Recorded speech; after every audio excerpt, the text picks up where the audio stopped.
안녕하세요. 5월 6일 금요일 오늘의 본문 말씀은 에스더서 1장 1절부터 22절의 말씀입니다. 네, 오늘부터 저희가 에스더서를 함께 나눌 텐데요. 이 에스더서는 페르시아라는 제국이 세력을 막 확장할 때를 시대적 배경으로 삼고 있습니다. 이 페르시아라는 제국, 이름은 들어보셨을 텐데요. 이 제국은 처음부터 큰 나라는 아니었습니다. 작은 나라였는데 이 키루스 2세라는 왕이 등장을 하면서 페르시아 제국은 세력을 확장하고 강대국이 되기 시작합니다. 이 키루스 2세라는 사람의 어렸을 때 이야기를 들어보면 백설공주 이야기처럼 혹은 모세 이야기처럼 비슷한 부분이 있는데요. 어렸을 때 독살당할 뻔해서 도망쳤다가 양치기 밑에서 자라게 됩니다. 그러다가 나중에 성장해서 자기가 왕자였다라는 것을 깨닫게 되고 나중에 왕이 되면서 메디아 왕국을 점령하게 되고 그러면서 페르시아 제국은 세력을 확장하는 데 큰 영향을 끼쳤는데요. 이 페르시아 제국이 결국 이게 큰 나라가 되는데 가장 결정적인 이유는 정책의 방향을 잘 설정한 데 있었습니다. 원래는 그 주변 국가들이 막 다른 나라를 침략해서 제국이라는 것이 결국 다른 나라를 침략해서 자신들의 이익을 쌓아가는 나라들이잖아요. 근데 침략 전쟁을 벌여서 자신들의 이익을 쌓아가던 제국들이 했던 정책은요, 주변 국가들의 교육이나 문화나 종교를 인정하지 않고 그것들을 다 죽이는 정책 방향을 설정했거든요. 그런데 이 페르시아라는 나라는 그렇게 그 사람들의 이 교육이나 문화, 종교를 다 인정해 줍니다. 왜냐하면 사람들이 막 반란을 일으키고 분란을 일으키는 모습들을 많이 봤거든요. 그러니까 우리는 사람들의 이 고유 문화를 막 통제하지 말고 좀 자유롭게 풀어주자, 그 사람들 걸 인정해주자 라는 정책의 방향을 설정하면서 사람들이 굉장히 페르시아에게 호의를 보이고 강대국으로 잘 자리 잡게 됩니다. 이 페르시아 제국에서 한 2,400km나 되는 도로를 건설했다고 해요. 이 왕의 길이라는 이름의 길을 건설했는데 이 길을 통해서 전쟁이 났을 때 군대도 빨리 보내서 방어도 하고 또 침략을 할 때도 빠르게 이제 공격 가기도 합니다. 또 세금도 잘 걷어들여서 나라의 이 부를 잘 축적하기도 하고요. 그 도로를 통해서 상권도 활성화시키고 이 군사적으로 안정감도 가져가다 보니까 사람들이 볼 때는 페르시아 제국이 살기 좋은 나라처럼 보였던 것 같아요. 그래서 여기서 문제가 하나 생기죠. 원래 페르시아 제국 위치에 있었던 이스라엘 백성들이 포로로 잡혀왔던 사람들이 있는데 이제 다시 원래 하나님께서 약속하신 그 땅으로 돌아가야 되잖아요. 그런데 페르시아가 너무 좋다 보니까 그 땅에서 이렇게 주저앉아서 사는 거예요. 근데 제가 생각해봐도 제가 그 당시에 백성이었어도 그 전에 있었을 때는 내 문화와 교육을 인정하지 않고 나를 강압적으로 대하니까 내 안에 불만이 쌓여서 막 이렇게 목소리를 낼 수 있었을 것 같은데 페르시아 같은 정책을 해버리니까 내가 있는 그 페르시아 위치에서도 예배드릴 수 있고 내가 있는 교육이나 문화를 할 수 있다고 한다면 굳이 내가 어렵게 저곳으로 가지 않아도 되겠다라는 어떤 이런 생각이 들지 않았을까라는 생각이 듭니다. 그래서 페르시아라는 나라가 어떤 나라였는지 오늘 본문 1장에서도 굉장히 많이 나오는데요. 4절부터 보시면 이런 말씀들이 있습니다. 4절입니다. 꼬박 6개월 동안 계속된 그 잔치에서 황제는 부강한 자기 제국의 화려함과 위엄을 과시하였다. 그 잔치가 끝나자 황제는 다시 수산성에 사는 모든 일반 백성을 위해 궁전뜰에서 7일 동안 잔치를 베풀었다.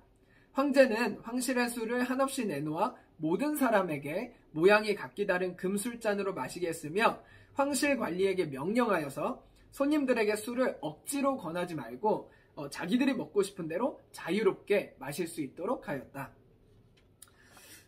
페르시아 제국 어떠세요? 제가 볼 땐 그 당시 나라 중에서는 굉장히 앞서갔던 나라인 것 같습니다. 어떤 모습을 보면 또 굉장히 민주적인 모습도 있었어요. 왕이 어떤 이 절대 권력을 휘둘러서 자기 마음대로 사람들을 대하고 죽이기도 하고 살리기도 하고 막 이런 것들이 보통 황제가 보였던 태도들이었다면 페르시아 황제는 그렇지는 않았습니다. 이 뒷부분에 오늘 본문 말씀 뒷부분에 한 사건이 나오죠. 이 황후가 너무 예뻤나 봐요. 그래서 이 황제가 황후의 미모를 자랑하고 싶어서 자기가 술이 막 취했을 때 이렇게 오라고 명령합니다. 그런데 황후는 그 명령을 거부해서 나타나지 않습니다. 다른 황제였으면 군사를 보내서 저 황후를 잡아와라, 데려와라, 뭐 자기의 감정대로 할 수 있었을 것 같은데 페르시아 황제는 그렇게 하지 않고요. 오히려 자기 주변에 너무 화가 났지만 자기 주변에 있는 법률 자문단 위원들을 불러서 이 문제를 어떻게 처리해야 될지 자문을 구합니다. 그래서 이 위원들이 이렇게 모여가지고 어떤 이야기를 하냐면 황후가 했던 문제는 단순히 황후와 황제만의 문제가 아니라 황후가 했던 모습으로 인해서 자신들이 지금 가지고 있는 위계 질서를 망가뜨릴 수 있으니까 이거는 좋은 본보기가 될 수 없다. 그렇기 때문에 황후가 다시는 황제 앞에 나타나지 못하도록 멀리 쫓아버리고, 그리고 황후보다 더 위에 더 좋은 사람들, 자기가 생각할 때 마땅한 사람들을 그 위에 세워둬라, 이런 자문을 얘기하게 됩니다. 이렇게 보면 페르시아라는 이 제국은요, 분명히 자유라는 키워드를 그 당시에 다른 나라에 비해서는 많이 가지고 있었던 것 같아요. 그래서 일반 시민들이 봤을 때는 황제의 명령을 황후가 거부할 수 있기도 하고, 거부했다 하더라도 당장 이렇게 목숨이 날아가는 상황은 아니었던 것 같습니다. 근데 그럼에도 불구하고 이 페르시아가 말했던 자유는요, 결국 하나님께서 원하시는 정말 하나님의 나라에서 보여주고자 하는 자유와는 거리가 멀었던 것 같습니다. 하나님께서 우리에게 주시려는 자유, 그 자유는 어떤 자유일까요? 내가 사람을 사랑하고 또 내가 사랑을 받고 서로 사랑할 수 있는 관계 안에서 우리가 충분히 누릴 수 있는 것이 자유인 것 같은데요. 우리가 이 세상에서 살아가면서 누리는 자유는 단순히 이렇게 서로를 위한 자유가 되기보다는 때로는 서로의 잘못과 서로의 책임을 묻게 되는 이 책임의 도구로서 사용될 때도 많은 것 같습니다. 페르시아가 보여준 자유는 결국 황후가 황제의 명령을 거부할 수 있었던 자유는 가지고 있지만, 황제가 자기의 위계 질서에 맞지 않는 행동을 보이니까 결국 그 자유의 책임을 물어서 황후의 자리를 박탈해버리거든요. 결국 페르시아가 말했던 자유는요, 자기의 이득을 위해서 그 자신들이 가지고 있던 기득권을 세우기 위해서 사용되었던 도구로 전락해버린 자유였던 것 같습니다. 그래서 하나님께서는 하나님의 백성에게 계속해서 이야기합니다. 너희는 계속해서 세상에 속한 사람이 아니라 자유인으로서 하나님의 나라에 속한 사람으로서 살아가라고 계속해서 이야기하시거든요. 그러니까 페르시아가 겉으로 보기에 아무리 좋아 보이고 자유를 주는 것처럼 보이고 강대해 보이고 부유해 보일지라도 그 현실에 안주하지 말고 하나님께서 약속하신 그 땅, 그 나라로 다시 돌아오라고 말씀하시는 것이 이 에스더서의 전체적인 주제라고 할 수 있습니다.